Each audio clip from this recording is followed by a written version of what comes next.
Please God, this Sunday night we begin celebrating the holiday of Hanukkah. What may perhaps be the most fascinating part of Hanukkah is that it was almost cancelled before it even began. The story is yet simple yet very powerful. The repressive rule of the Syrian Greek Emperor Antiochus, who tried to extinguish Jewish religious life in ancient Israel by installing statues in the temple in Jerusalem, offering sacrifices to pagan gods, and banning the practice of Jewish rites on pain of death. The stunning military victory led by Judah the Maccabee, miraculous, and his followers who fought for religious freedom. They reconquered Jerusalem and eventually rededicated the Beis HaMikdash, the temple. However, the victory of the Greeks proved only to be a temporary one. Within a century, Rome actually came and invaded Jerusalem, eventually leaving Israel defeated, the temple destroyed, and all the achievements of the Maccabees in smoldering ruins. There were leaders actually at the time who believed that the festival of Hanukkah should be abolished. What's the point of celebrating it anymore? Why celebrate a freedom that has been lost? Others disagreed. They argued that while freedom has maybe been lost temporarily, hope is never lost.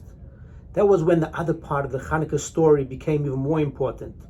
How the Maccabees found a single jar of olive oil from which they were able to relight the menorah, the great beacon of religious freedom that stood in the Beis HaMikdash in the Holy Temple.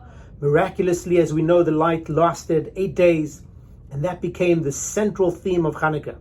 It became a festival of light within the Jewish home, symbolizing a faith that cannot be extinguished.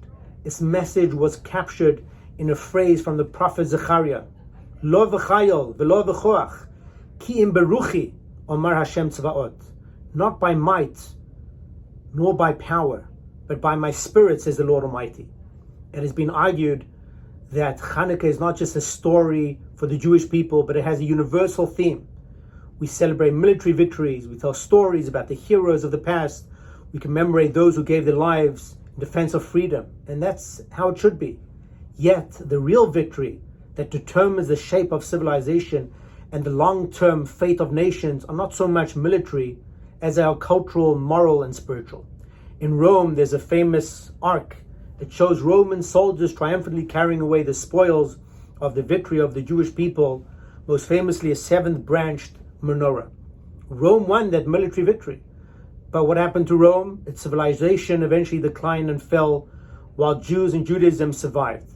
They survived in no small part because of the Hanukkah itself, the simple act of families coming together to light the lights, to tell the stories, to sing the songs, proved more powerful than armies and more potent than big empires.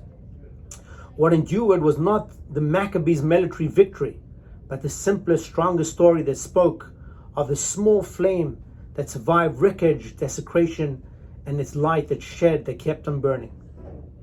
In this godly flame that is in each and every one of us, it helps us to survive the worst of tragedies, allowing us to rebuild shattered lives, broken institutions, and injured nations.